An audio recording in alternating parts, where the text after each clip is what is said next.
Olá, começa agora o JR Entrevista. Nós recebemos hoje a deputada pelo Partido Novo de São Paulo, Adriana Ventura. A deputada Adriana é formada em administração pública e doutora em administração de empresas. É uma das mais atuantes na Câmara quando o assunto é combate à corrupção. Deputada, muito obrigado pela gentileza de aceitar o nosso convite.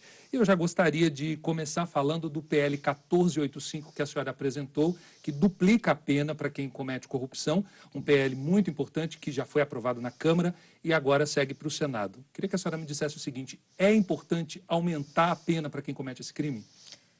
Olá, quero agradecer o convite, é um prazer estar aqui.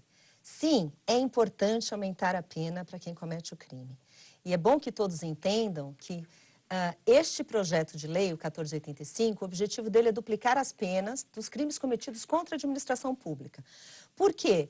Nesta pandemia foi decretado estado de calamidade pública e quando isso acontece, os processos licitatórios são afrouxados. Então as regras são muito mais fáceis, por quê? Tem muito dinheiro e o gestor precisa ter celeridade para comprar respirador, para instalar leito de UTI. Então ele precisa, não dá para ter todo o processo do jeito que é moroso. Só que isso dá margem para que pessoas se aproveitem dessa situação e, infelizmente, o dinheiro que deveria ir para a saúde é desviado em benefício próprio e a gente vê inúmeros e inúmeros escândalos de corrupção e a gente tem que lidar com isso de uma maneira muito firme, porque existe sim, além dos escândalos, das denúncias, nós temos bilhões que foram desviados, tem números assustadores, então é necessário aumentar a pena. Por quê? Existe a intensidade da punição e existe a efetividade da punição. Então, o corrupto sempre mede essas duas coisas para decidir um crime. Por isso que a gente quis aumentar as penas mesmo. Agora, deputada, veja só, apesar de esse projeto de aumentar a pena, a impressão que se dá é a tentativa realmente de trazer a punição um pouco mais evidente na cabeça dessas pessoas, dessas autoridades que têm diretamente a responsabilidade no destino desse dinheiro, mas a gente percebe que não há nenhum tipo de temor. Apesar disso, continuam fazendo, apesar das regras de afrouxamento, de licitações e contratações, continuam desviando dinheiro público. A gente viu o caso de secretário no cumprimento do cargo sendo preso.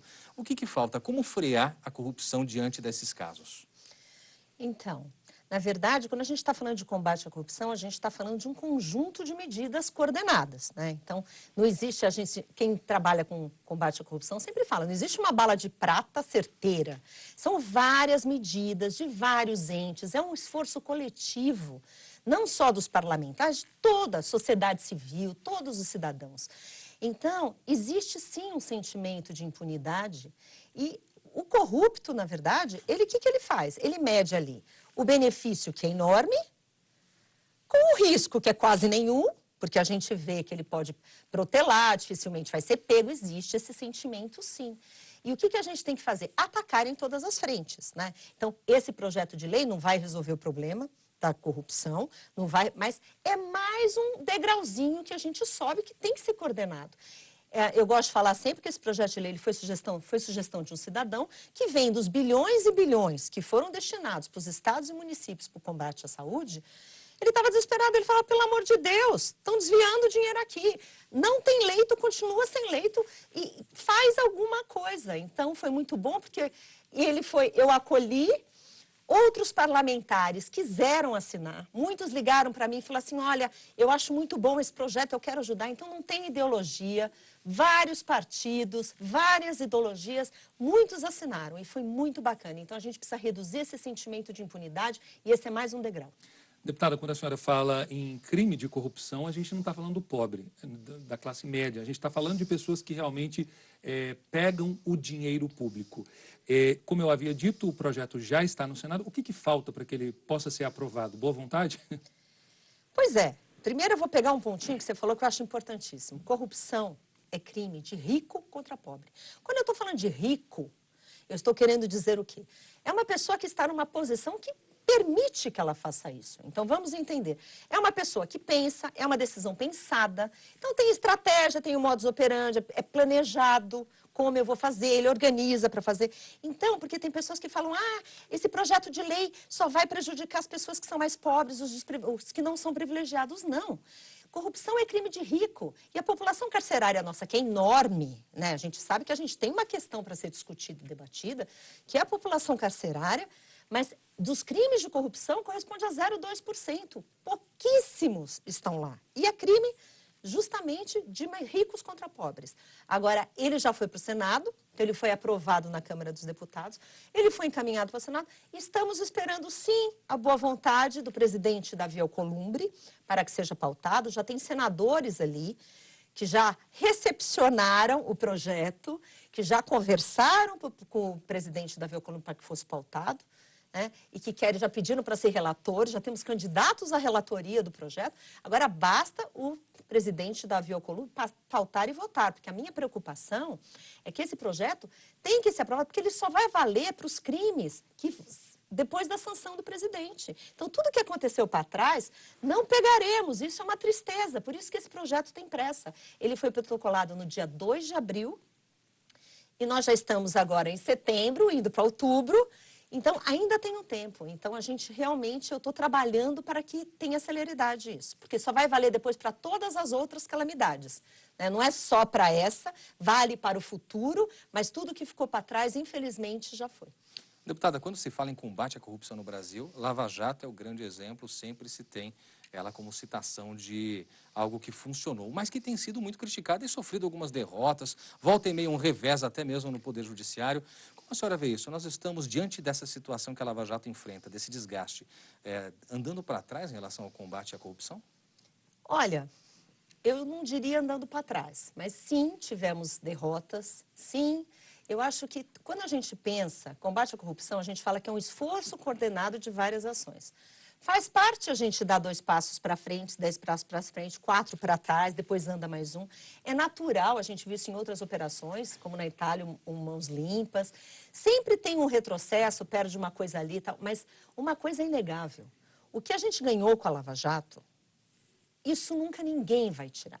É um marco, não só como um exemplo que corrupção não vale a pena, que o crime não compensa, como também mostrou que político vai para a cadeia, grandes empresários também vão para a cadeia e outras coisas. Então, eu acho que esse marco ninguém tira. O que a gente vê e o que realmente chateia é que agora tem criações fantasiosas, porque se falam assim, olha, alguém cometeu um excesso aqui na Lava Jato? Isso que, aproveitando, muitas pessoas que até defendem a Lava Jato sempre dizem que, sim, houve excesso, esses excessos precisam ser corrigidos. O Procurador-Geral da República, Augusto Aras, tem enfatizado isso, de tentar aparar as arestas. Como a senhora vê esses excessos? Concorda que ocorreram? Olha, assim, de uma maneira geral, eu vejo muito mais benefício do que problema de excesso. Então, eu só vejo benefício, eu só vejo devolução de dinheiro para os cofres públicos. Eu vejo as pessoas e os brasileiros se sentirem, assim, dignos. Estamos num país onde a gente prende criminoso, onde o crime não compensa. Eu vejo muito mais benefício. Se teve algum excesso, eu não vi ninguém apontar um excesso específico, de um caso específico.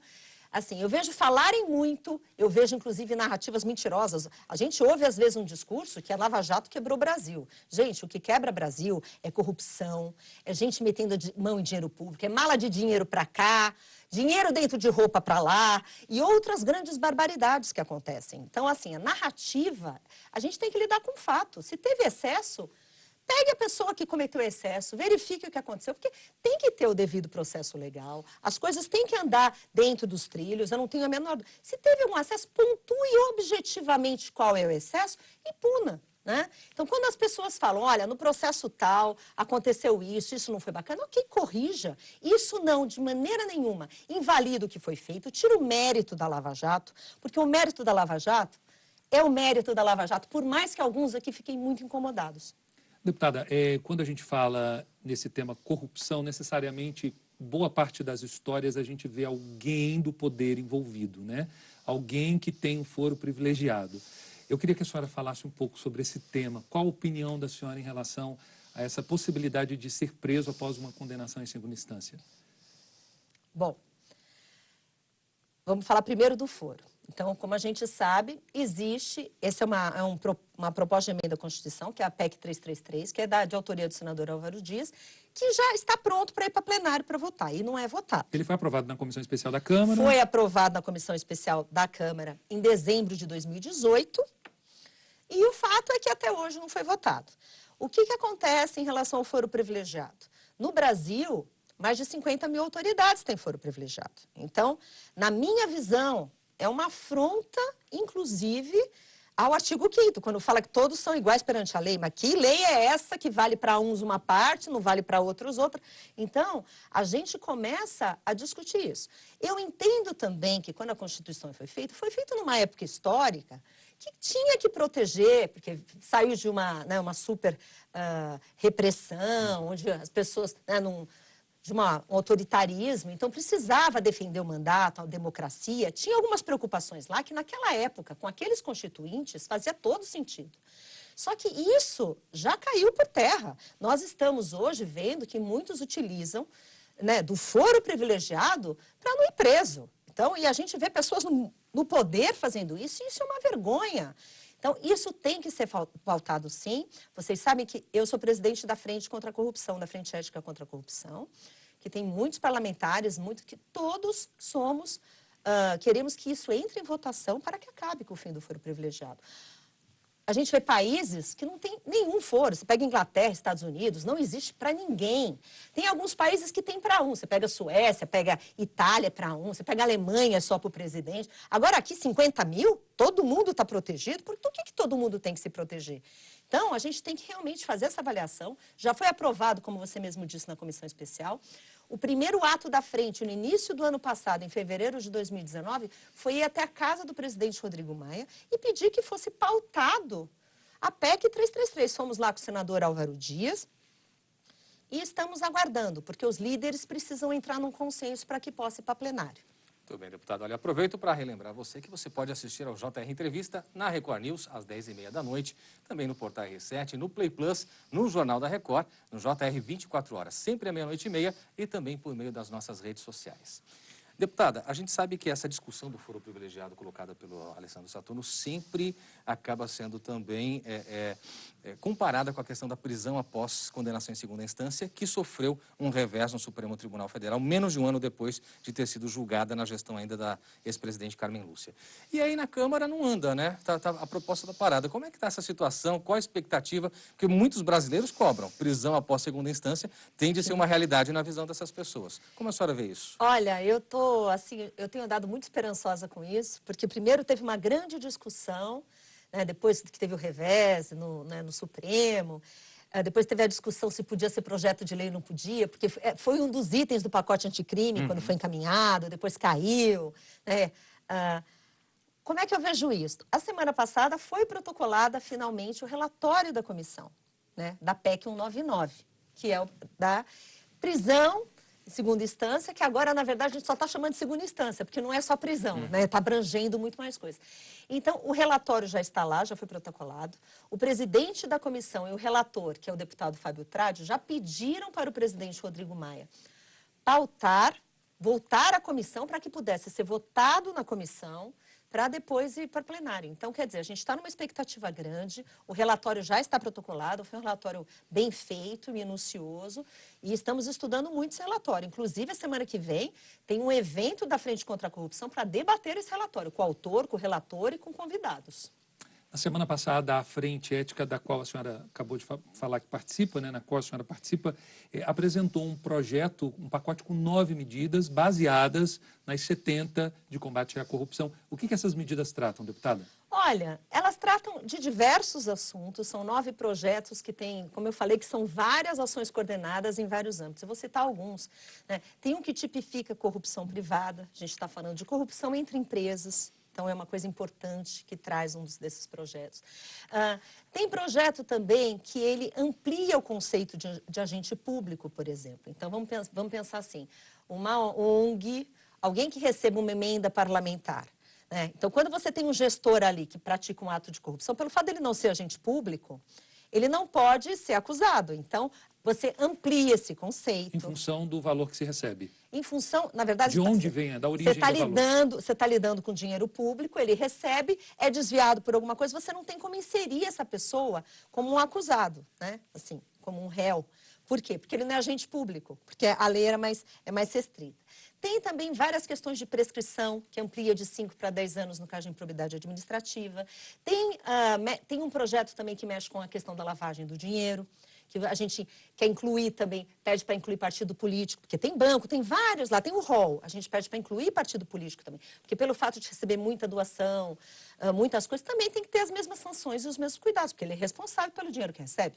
Assim como a gente vai num banco, quando você vai fazer um depósito maior, o banco é obrigado a te perguntar de onde veio esse dinheiro, você assina um formulário. Se ele descobre alguma coisa suspeita, ele tem que reportar. Então, por quê? Há uma responsabilidade. Então, são vários projetos que tentam combater pequenas brechas que existem. Então, como eu disse, são mais degrauzinhos que estamos subindo. E nesse evento também, outros deputados que têm outros projetos inspirados nas 70 medidas contra a corrupção, também apresentar os projetos e as propostas. Então, estamos, na verdade, querendo que esse assunto continue, porque essa sensação que o combate à corrupção está voltando para trás, tem muito retrocesso, nós também estamos caminhando. É um tema difícil, é um tema complexo, mas estamos caminhando. Deputada, agora, em relação a tudo isso que a gente falou de combater a corrupção, né? A pergunta que quem está em casa quer fazer é a seguinte: será que vai passar, uma vez que vai afetar principalmente aqueles que vão votar favoráveis ao projeto? Olha, eu gostaria de trazer aqui o exemplo que o 1485, muitos falaram, isso daí não vai passar. Isso daí não vai passar nunca, né? Porque, e passou na Câmara dos Deputados. Claro que teve um movimento de quem demorou para ser pautado, não tinha acordo para votar, tinha partido que era contra, enfim. Mas no final tentaram retirar de pau do dia, foi mais uma briga, mas, gente, aquilo ali é briga, é isso mesmo. E no final passou. Então, nós temos muito bons parlamentares. Eu acho que também isso é uma mensagem bacana da gente dar para as pessoas, porque eu estou no meu primeiro mandato. Né? E quando a gente está em casa olhando e fala, gente, mas lá não tem ninguém ali que vai provar um negócio desse. E eu lembro que a semana passada tem bons parlamentares ali. Eu falei, gente, não vamos retirar de pauta. É o dinheiro da população, a gente está representando a população aqui. Não vamos deixar retirar de pauta. E a gente viu que foi uma votação apertada, mas nós não deixamos retirar de pauta. Foi 230 a 217. E aí, os outros projetos, a gente vai discutir sim. A gente precisa trazer essas pautas que são importantes. Que tem forças contrárias? Tem. Que tem pessoas que não têm interesse por causa de A, de B ou de C? Tem, mas aquilo ali é o parlamento, é o espaço da discussão, é a casa do acordo. A gente tem que chegar no consenso para fazer essa construção, porque o combate à corrupção não pode parar. A senhora tocou num assunto muito importante, que é justamente sobre a composição do Congresso, né? Com essa coisa toda da corrupção em voga, se tornou um tema nas últimas eleições muito debatido. E a gente percebe que com a renovação, e aí é que eu quero ouvir da senhora se de fato isso é verdade, com a renovação das casas, Câmara e Senado, esses projetos que antes não eram muito populares para esses políticos, se tornaram até um mote, né? Fica mais fácil aprovar. A senhora sente que foi isso? Essa renovação das casas, com esse propósito que elegeu praticamente boa parte dos novos deputados e senadores, que traz certa facilidade para tratar desses temas que antes eram feridas? Eu discordo. E eu entendi, a tua pergunta faz todo sentido, porque muitos da renovação se elegeram com a bandeira do combate à corrupção. O próprio presidente. O próprio presidente se elegeu com essa bandeira. Todos nós, na verdade. Muitos foram para a rua e tinha toda essa expectativa. Então, em relação a trazer essas pautas, questionar e brigar por essas pautas, eu concordo com você. Mas a minha surpresa, até porque como eu coletei todas as assinaturas da Frente Ética, eu ia de um em um, e como geralmente nessas pautas mais difíceis eu vou de um em um, eu falo, me ajuda aqui, assina aqui, quando tinha assinatura, agora mudou tudo, mas o que a gente percebe? O fato de ser novo, estar lá pela primeira vez, não quer dizer isso, porque existe uma coisa que chama orientação partidária, que a gente sabe que existe, né? Então, tem alguns que, para não contrariar partido e tudo, vota contra uma pauta que, em tese, deveria ser a favor, né? Mas tem vários assuntos que se misturam, mas a boa notícia é que teve uma coisa que aconteceu, eu lembro que foi numa das votações, acho que foi no abuso de autoridade, a forma como foi feita, aquela votação, assim, para mim foi muito pesado. E eu lembro que no dia seguinte teve um evento que eu estava quase chorando na mesa ali, que eu estava assim, eu estava acabada, gente. E eu lembro que veio um parlamentar que eu gosto muito, que já está no seu 4º mandato, isto é, não é da renovação, já. E ele falou assim, não chore não, minha filha, porque nós ontem a gente tinha 200. Se fosse o ano passado, né, no início da legislatura, na outra legislatura, a gente teria 50. Então, o que eu estou querendo dizer é que nós temos bons parlamentares que já estavam, nós temos bons parlamentares que entraram. Muito bem, deputada. Olha, o JR Entrevista faz agora um rápido intervalo. Na volta, a gente continua falando sobre isso e também sobre telemedicina durante a pandemia. Também sobre a possibilidade do voto não ser obrigatório ainda esse ano. Não saia daí, a gente volta já já. De volta com o JR Entrevista, a nossa convidada de hoje é a deputada Adriana Ventura, do Novo de São Paulo.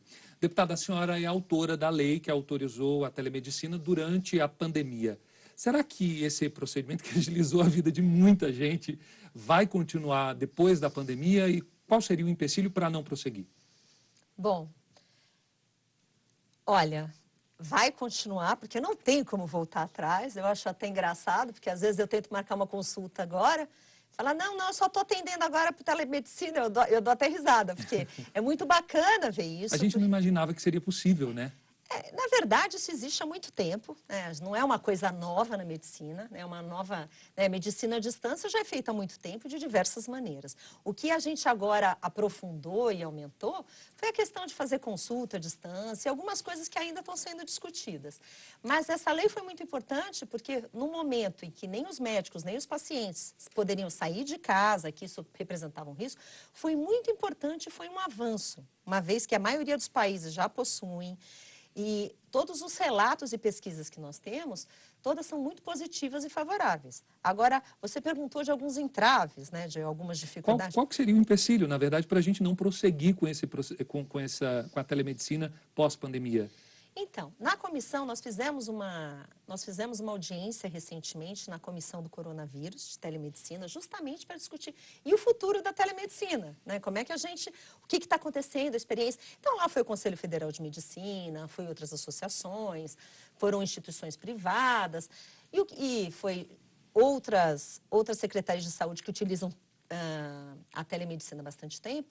E tem alguns pontos que ainda não tem um consenso dos médicos, que tem uma certa preocupação. Então, questões envolvendo consulta, primeira consulta, à distância, né? Então, tem algumas questões que precisam ser trabalhadas. Existe uma questão de algum receio de precarização de remuneração, que são pontos muito válidos e é muito interessante trazer essa discussão. E os médicos da comissão, bem como todos os profissionais de saúde, porque a gente está falando também de saúde como um todo, de telesaúde como um todo, todos sabem que tem que continuar, alguns divergem na forma, né? Alguns acham que pode ser assim, outros discordam.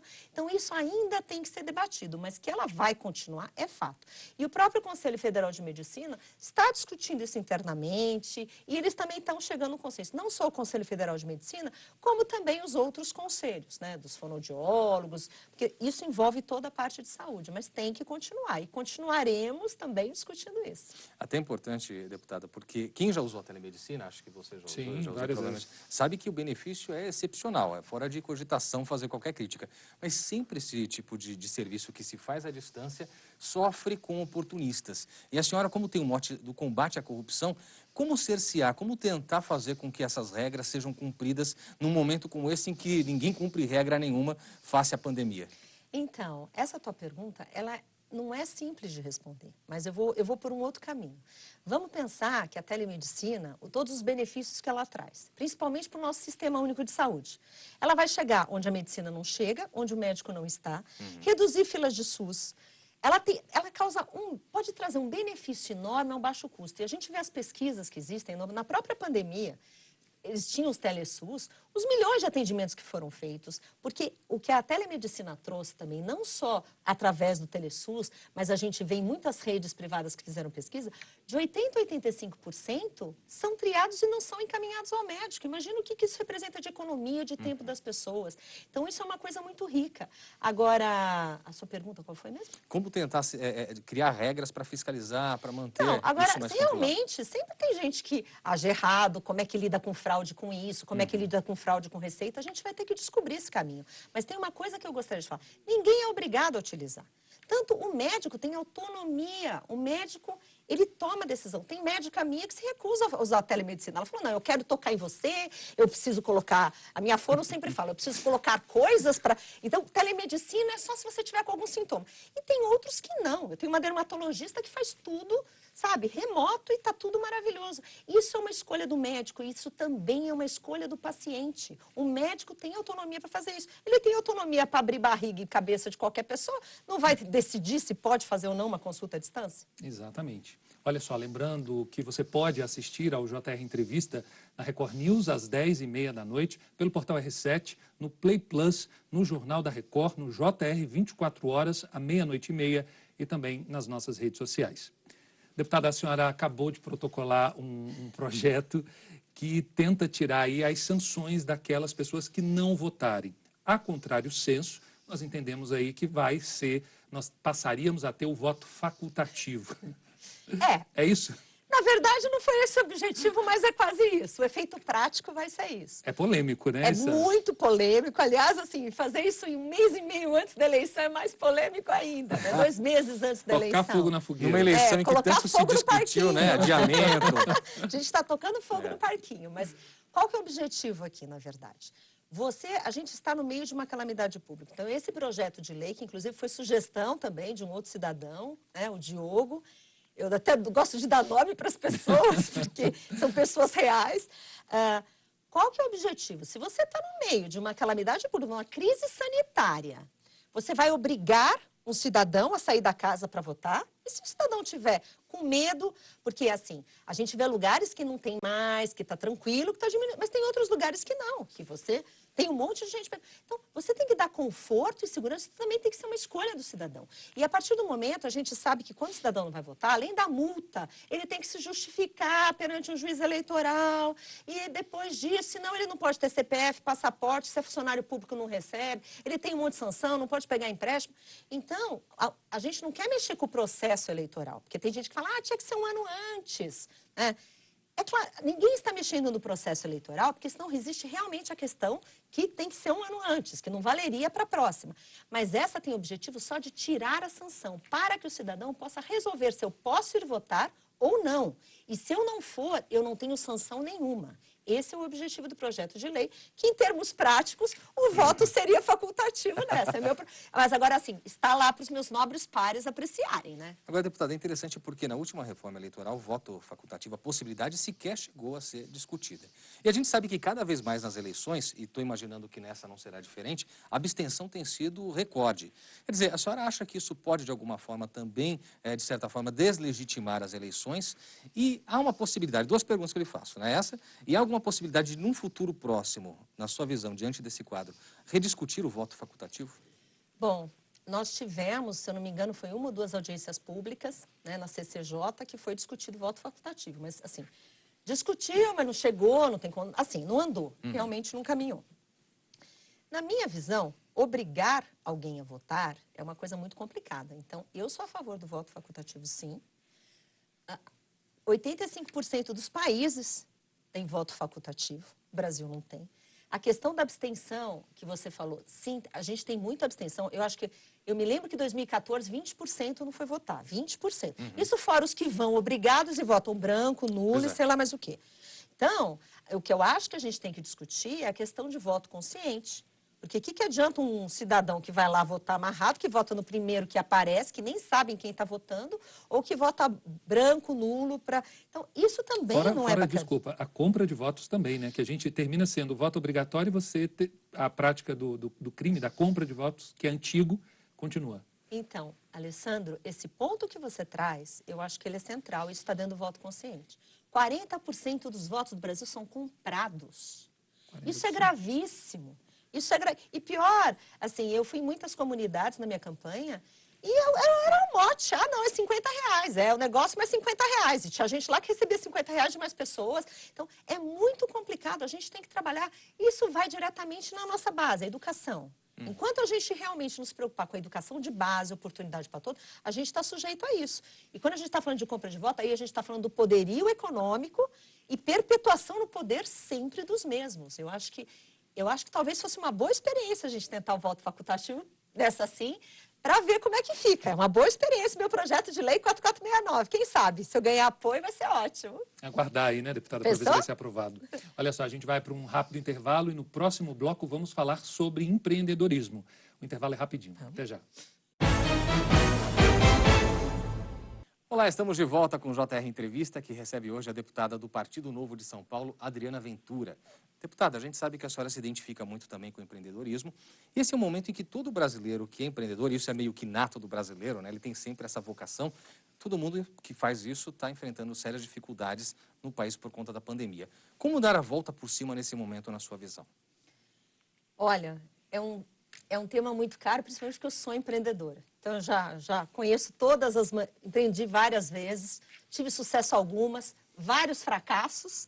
Então, eu sei como é esse dia a dia num ambiente tão complicado de negócio que a gente tem. No meio de uma pandemia, que foi justamente a sua pergunta, isso piora ainda mais. Porque a gente vê que a pessoa não pode abrir o seu negócio, muitos não puderam abrir seu negócio, não tinham recurso, tinham que manter seus funcionários, né? Uns até entrarem no programa do governo. Agora, assim, como você mesmo disse, o brasileiro é um povo empreendedor. O brasileiro, eu fui muito em comunidades e sempre vou. O que eu mais vejo são pessoas empreendendo.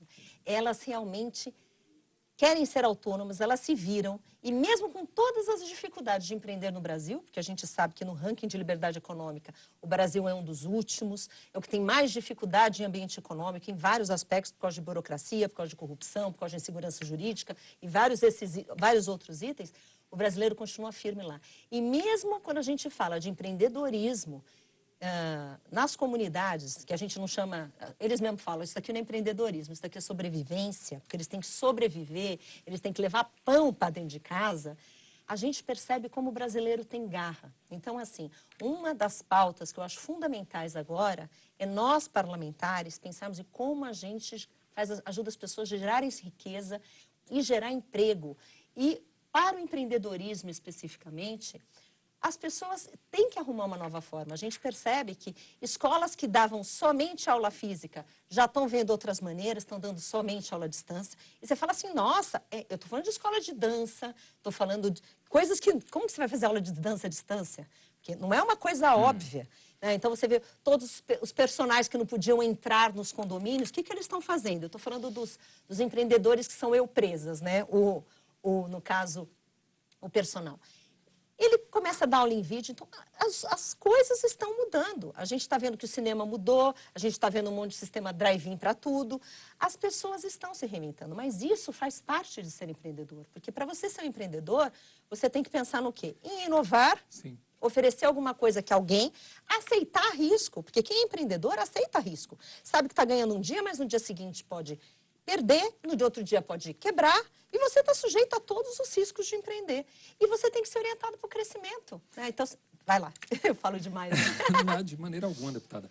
Deixa eu lhe perguntar uma coisa. A gente está num processo agora em que tanto o homem como a mulher, eles estão aí... Claro que ainda existe uma diferença muito grande, né? Mulheres ainda precisam de mais espaço.